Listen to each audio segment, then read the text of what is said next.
Hello दोस्तों, welcome to my YouTube channel. आज हम आपको सुनाने वाले हैं गंगा दशहरे की व्रत कथा।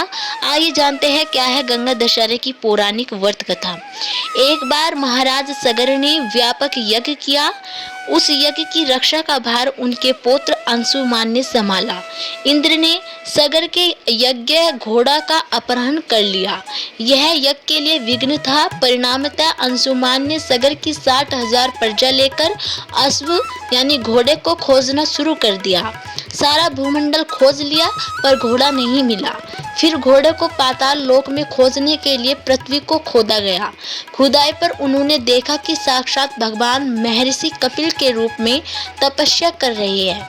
उन्हीं के पास महाराज सगर का घोड़ा घास चर रहा था। प्रजा उन्हें देखकर चोर चोर चिल्लाने लगी।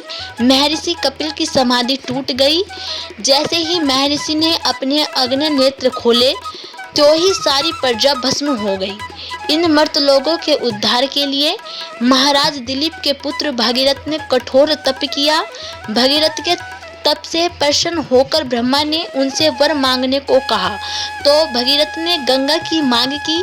इस पर ब्रह्मा ने कहा, राजन, तुम गंगा का पृथ्वी पर अवतरण तो चाहते हो, परंतु क्या तुमने पृथ्वी से पूछा है कि वह गंगा के भार तथा वेग को संभाल पाएगी?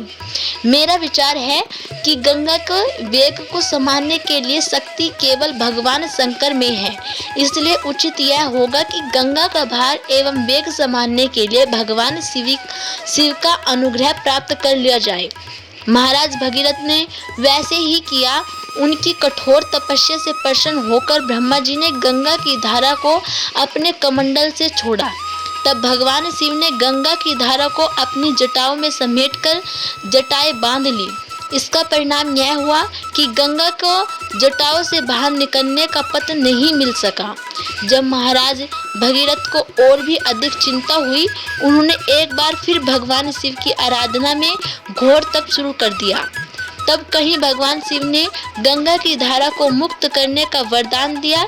इस प्रकार शिव जी की जटाओं से छूटकर गंगा जी हिमालय की घाटियों में कलकल निनाद करके मैदान की ओर मुड़ी। इस प्रकार भगीरथ पृथ्वी पर गंगा का वरण करके बड़े भाग्यशाली हुए।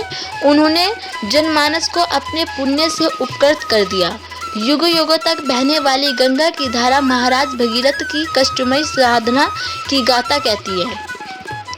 गंगा प्राणी मात्र को जीवन दान ही नहीं देती, मुक्ति भी देती है। इसी कारण भारत तथा विदेशों तक में गंगा की महिमा गाई जाती है। तो दोस्तों, गंगा दशहरे के दिन माँ गंगा का पृथ्वी पर अवतरण हुआ था। गंगा दशहरे इसलिए ही बनाया जाता है। अगर आपको हमारी वीडियो पसंद आई हो तो वीडियो को लाइक और चैनल को सब्सक्राइब करना ना भूलें।